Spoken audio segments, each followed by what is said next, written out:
You know, I'm going to repeat what I have said in years past. I was born in Hawaii. Hawaii is a cosmopolitan community. That means, similar to Lebanon, there are many languages spoken. In fact, among some Arabs in Lebanon, their first language is French, not Arabic. In Hawaii, we speak another language. It's not even called Hawaiian, it's called Pidgin English. It's recognized by the state of Hawaii and taught at the University of Hawaii. It was a language that evolved in a community where many languages were spoken. Because whenever we went home, we spoke whatever language we spoke. My father was from the Philippines. My grandmother was from Portugal on my mother's side. And so I had 3 languages in our home. My grandmother, who lived in a Catholic Portuguese community, actually translated letters that came from Portugal for her friends who were Catholic and she was Protestant. That was the only thing that bound them together, was the fact that she could read and she could write in Portuguese, but they'd never talk about religion because the thinking was very different. But my grandmother, who was raised in a Portuguese Catholic community, prayed like a Catholic, she cooked like a Catholic. So I was really raised in a Catholic community, though intellectually I was convinced as a Protestant. But there were contradictions. My grandmother would say, the church is not the building. However, if I didn't go to First United Protestant Church, I was going to go to hell. So this contradiction bothered me, as with many contradictions. I say all of that to tell you, when we went to school, we learned English.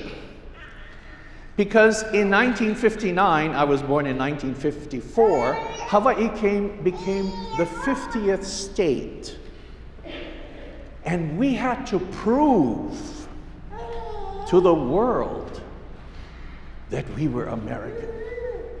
So we had to speak English clearly, we had to write English clearly, and we had to also read English well. But a new language emerged, because even though these communities had a different language and a different way of speaking, when we came together to speak in English in a vernacular, that is, in a common expression, we would speak with intonation, we would speak with abbreviation, we would speak with haste, and it was a broken English. When I go home to visit my family in Hawaii, if I were to rent a car, I don't anymore, it's too expensive.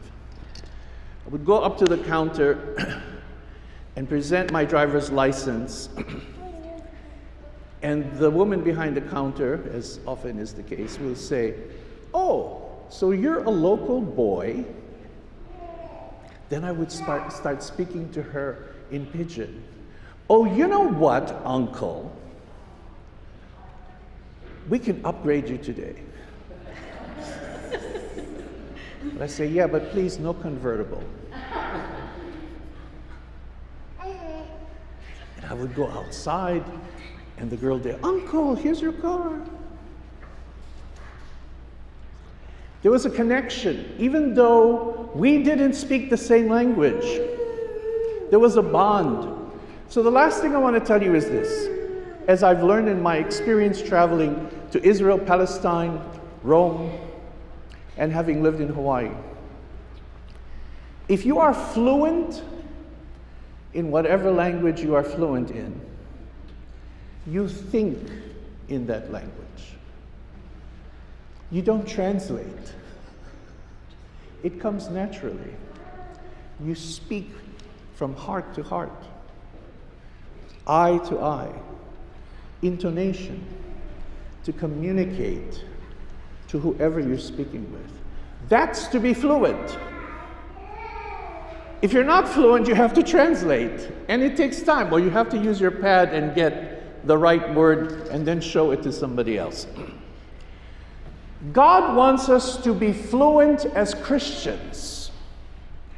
He doesn't want us only to talk. He wants us to think as Christians. He wants the words, the actions, the deeds, the attitude, the practice to be Christian, like Him. That's what Christian means, little Christ, which was first given to the believers in Antioch, our mother church. And so they were identified with being like Jesus. They behaved like Jesus. They spoke like Jesus. They thought like Jesus. They were fluent Christians. So this is our challenge today in America. And the lesson will be learned from generation to generation. If you want your children to be Christian, it's not just learning English, Arabic, Greek, Russian. That's not what it's about. It's learning the language of God, which the gospel talks about, the way of love. The way of love, the way of forgiveness.